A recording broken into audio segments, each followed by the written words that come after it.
So നമ്മുടെ കാന്ത ഡീക്യുവിൻ്റെ സിനിമയെ പറ്റിയിട്ട് ഒരുപാട് ആൾക്കാർ പറയുന്നത് പാളിപ്പോയ പാൻ ഇന്ത്യൻ സംഭവം, ഭയങ്കര പാളിച്ചയായി പോയെന്നൊക്കെ പറയുന്നുണ്ട്. പക്ഷേ സത്യം പറഞ്ഞാൽ അത്ര പാളിച്ചയൊന്നും ഇല്ല കേട്ടോ ഈ ഒരു കാന്ത സിനിമ.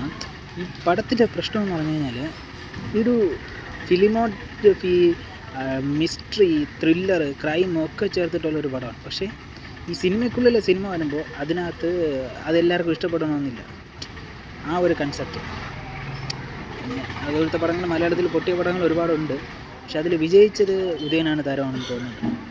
അത് വിട്ടേക്കുക. അപ്പോൾ ഇതിലേക്ക് വരികയാണെങ്കിൽ ഈ പടം അങ്ങനെ ആയതുകൊണ്ട് തന്നെ എല്ലാവർക്കും ഇത് ടേസ്റ്റ് ചെയ്യാൻ പറ്റില്ല, അക്സെപ്റ്റ് ചെയ്യാൻ പറ്റില്ല.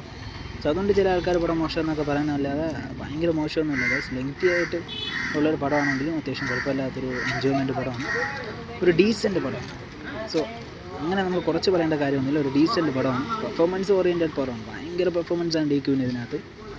സെക്കൻഡ് ഹാഫിലൊക്കെ സംഭവം വേറെ ലെവലിലൊക്കെ പോകുന്നുണ്ട്, സമുദ്രകന്യൊക്കെ തന്നെ. നല്ല പടമാണ് ഗൈസ്.